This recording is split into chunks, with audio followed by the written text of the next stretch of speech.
tous ensemble avec l'ensemble des membres du conseil municipal, tous ensemble, on va dire entre élus et agents aussi, puisque donc un dossier ça ne se travaille pas tout seul.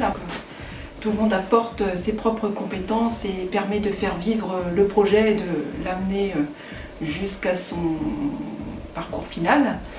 Et puis également, je dirais, tous ensemble avec les habitants, les habitants peuvent prendre part aussi aux différents projets de la commune, donc soit par le biais de projets de chantiers participatifs que la commune met en œuvre, ou alors en tant que bénévole. On a beaucoup de bénévoles habitants aujourd'hui qui donnent de leur temps pour les associations, et les associations, c'est aussi le bien vivre sur la commune.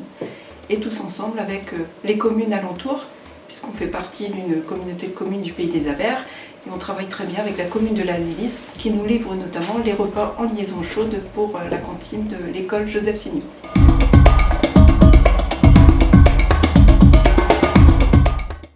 Les deux. Service de proximité d'abord pour les habitants, puisqu'on sait qu'on a beaucoup d'habitants qui sont très attachés, on va dire, au service de proximité, qui n'ont pas forcément de véhicule pour se rendre sur une commune voisine. Donc en service de proximité, nous avons développé donc un coworking pour l'ensemble des habitants de la commune qui souhaitent y travailler, mais également ceux des communes limitrophes. On a également développé une maison de service, on va dire, avec une agence postale communale, puisqu'on n'avait plus de postes sur la commune, donc il nous a semblé que c'était assez nécessaire de pouvoir continuer à proposer ce service sur la commune. Et on a eu raison, puisqu'on est l'un des bureaux de poste communaux, on va dire, qui a le plus de fréquentation. On a également, donc, au sein de cette maison de service, le policier municipal, qui maintenant donc a ses locaux et qui a, on va dire, un service vraiment de proximité, puisque maintenant l'ensemble des habitants peuvent aller le voir directement sans passer forcément par l'accueil de la mairie. Et chèque carburant, oui, puisque nous sommes amenés à prendre notre véhicule très souvent, et c'était vraiment un plus aujourd'hui pour des communes un petit peu plus éloignées, notamment de la métropole. En projet également, donc un bureau, on va dire, de service pour les habitants, l'idée étant de délocaliser certains services type émergence ou autres qui pourraient donc avoir des permanences dans ce petit bureau, donc juste à côté de l'agence postale communale, ce qui permettrait donc aux habitants d'être au plus proche, on va dire, des informations. Et également en projet, enfin pas en projet, puisque les cafés rencontres ont commencé avec les commerçants, donc des cafés rencontres avec les commerçants et avec les habitants. Donc avec les commerçants, on a eu la chance d'avoir le premier café rencontre au mois de décembre.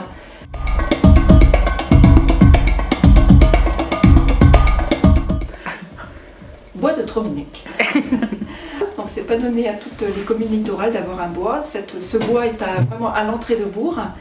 Et puis nous avons donc en projet de revoir ce bois qui est aujourd'hui un lieu de fréquentation assez important par des sportifs, des joggeurs, des cyclistes, des familles, des jeunes, des moins jeunes qui viennent régulièrement se balader au niveau de ce bois.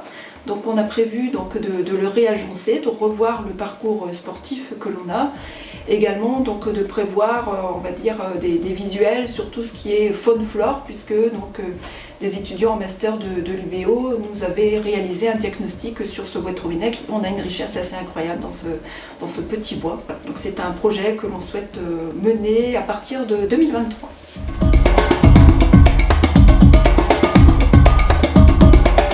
Alors, moi je parlerai pour le Pays des Abers, transfert de compétences. Donc on a eu la chance d'avoir un transfert de compétences au assainissement sur le mandat dernier. Ce transfert de compétences a permis à certaines communes d'avoir notamment des services d'astreinte qui peuvent intervenir sur demande des habitants, les week-ends notamment ou la nuit. Et là encore, c'est un service de proximité, je pense, pour les habitants. Nous avons aussi eu le transfert de compétences du plan local d'urbanisme. Donc, nous avons maintenant un plan local d'urbanisme intercommunal. Et également une chance pour moi, puisque l'ensemble des habitants sont traités à équité sur le territoire de des 13 communes, ce qui correspond à 41 000 habitants sur le Pays des Abers.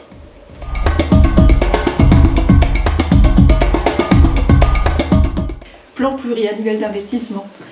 Parce qu'une commune a besoin du coup de savoir où elle va, mais comme tous les ménages, on va dire, de France, Donc nous regardons également nos recettes, nous regardons nos dépenses. Et un plan pluriannuel d'investissement nous permet, on va dire, de lisser des actions que l'on peut avoir sur un mandat.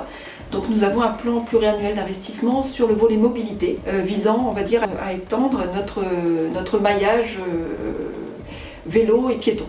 Et un plan pluriannuel d'investissement qui va arriver également très prochainement, notamment sur la rénovation de nos bâtiments communaux, puisque sur le mandat dernier, nous avons fait réaliser donc une étude de l'ensemble des bâtiments, qui sont donc les salles polyvalentes, les salles associatives et l'école Joseph Signor.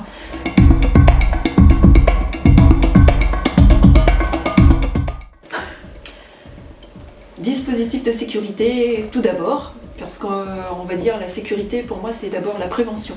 Donc nous avons un policier municipal sur la commune, nous avons également un adjoint on va dire à la sécurité qui nous aide beaucoup dans toutes nos décisions que nous avons à prendre sur notamment toutes les festivités que l'on a ou sur des gros événements.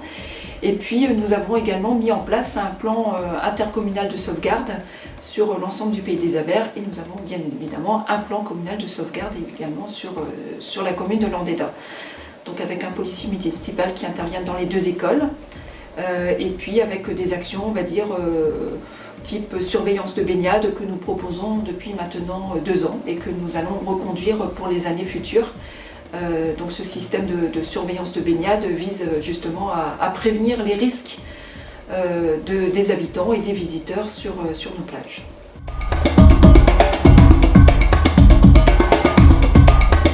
Donc nous allons avoir un projet avec Finistère Habitat qui est un bailleur social. Donc celles et ceux qui passent rue de la mairie d'ailleurs ont vu qu'il y avait une des maisons qui avait été démolie aujourd'hui pour une reconstruction future. Donc sur cet emplacement on va avoir du logement collectif à l'étage, donc des appartements. Et puis nous allons avoir en rez-de-chaussée, on va dire, des locaux de service à la personne, donc sur 280 mètres carrés.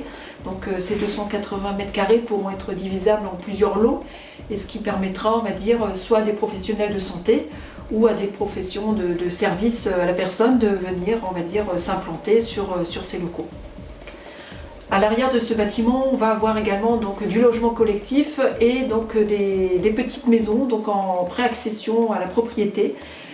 Et donc les personnes éligibles donc, à ces logements pourront se positionner, candidater, et j'espère qu'on va dire qu'on fera des heureux.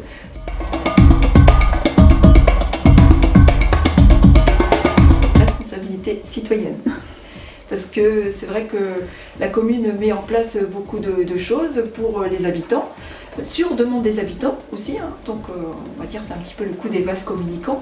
Nous espérons que les cafés rencontres avec les habitants nous permettront de créer encore plus du lien. Les habitants qui font partie d'une association donnent déjà de leur temps. On peut donner de son temps à plusieurs niveaux sur la commune, ne serait-ce que des idées. Je leur en suis toujours très reconnaissante.